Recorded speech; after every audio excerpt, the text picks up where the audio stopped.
Hola colegas, en esta oportunidad vamos a hablar de un tema muy importante que es la reparación, aquella que fue establecida en los acuerdos de paz del 2016 entre la guerrilla de las FARC y el gobierno colombiano.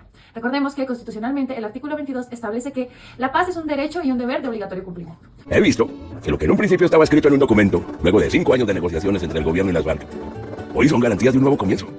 Un comienzo para quienes habíamos perdido la esperanza y para las personas cuyo único futuro era empuñar un arma y hacer parte de un conflicto armado entre guerrillas, militares y paramilitares.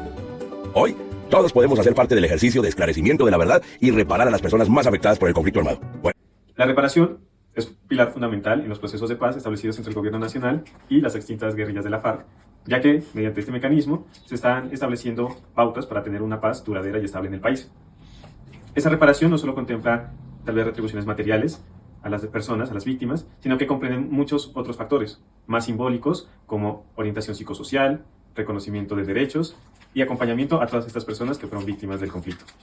Andando en los temas que corresponden de estudio a nuestro grupo, vamos a hablar sobre los actos de reconocimiento de responsabilidad, en donde el Estado colombiano ha reconocido que algunos hechos han afectado derechos humanos de algunas personas que ya están identificadas y que tienen procesos cursando ante la unidad correspondiente. La finalidad de esta reparación es garantizar al pueblo la legitimidad y, por otra parte, que la institucionalidad pues tenga un efectivo cumplimiento de su deber. Hablando de las acciones concretas de la contribución a la reparación, en resultado de este proceso se ha establecido un sistema integral de justicia, verdad, reparación y no repetición, donde por una parte el gobierno nacional se compromete o establece aquellos lineamientos para impartir justicia a través de la institucionalidad destinada, y por otra parte están las extintas guerrillas de las FARC, en las cuales se comprometen también a aportar información que garantice estos procesos de verdad y procesos de reincorporación a la sociedad civil. Como conclusión, podemos decir que el gobierno nacional y las FARC han acordado que el gobierno fortalecerá los procesos de reparación colectiva y garantizará que los planes y programas de la reforma rural integral tengan donde haya lugar a un enfoque reparador. También vamos a hablar de los planes de desarrollo rural con enfoque territorial, en donde el carácter reparador de los planes de desarrollo rural con enfoque territorial prioriza ese nivel de victimización y afectación como criterio para definir la zona en donde se va a poner en marcha los PEDET, buscando garantizar así la reparación a víctimas y a comunidades en general.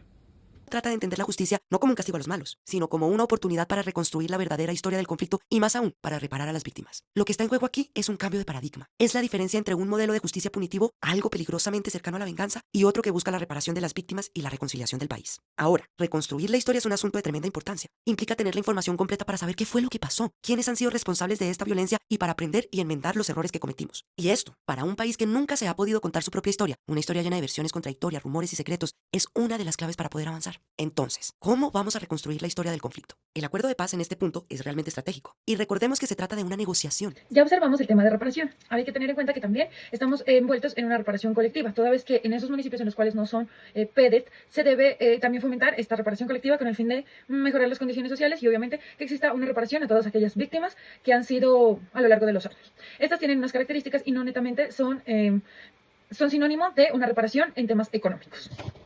En primer lugar, encontramos aquellas medidas que están destinadas a reparar el daño, ya sean materiales o simbólicas. Eso quiere decir que la comunidad, o bueno, el objetivo es repararlos con mecanismos también diferentes a lo económico, como programas de dignificación, eventos, monumentos y demás. En segundo lugar, están las medidas de reconciliación y convivencia. Eso quiere decir que tanto víctimas y victimarios deben adecuar su desarrollo social para que, bueno, en primer lugar, se tenga como inicio o precedente el perdón y que puedan convivir en el mismo espacio. En muchas ocasiones, aquellos que fueron victimarios también fueron víctimas, entonces hay que entender también todo el contexto que tienen cada una de las personas e intentar que esta convivencia se vuelva una realidad en nuestro Estado colombiano.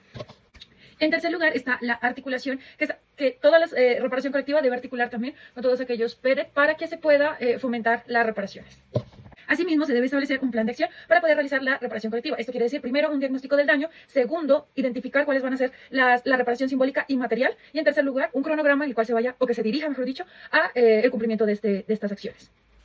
Adicionalmente, se busca la participación, puesto que se deben ejecutar momentos o programas especiales para que las víctimas, victimarios, participen, teniendo en cuenta el derecho de voz y voto, y fomentar la búsqueda de la verdad y la justicia. El grupo número 12, y voy a compartir con ustedes un elemento fundamental del acuerdo final de paz que tiene que ver con la rehabilitación psicosocial. La rehabilitación psicosocial está enmarcada en dos grandes dimensiones o elementos. La primera es la parte individual, que corresponde a las medidas de recuperación emocional individuales. Y también hay otra gran dimensión, que es la parte colectiva, en donde lo que se busca es mejorar la convivencia y la no repetición a través de un plan de rehabilitación psicosocial.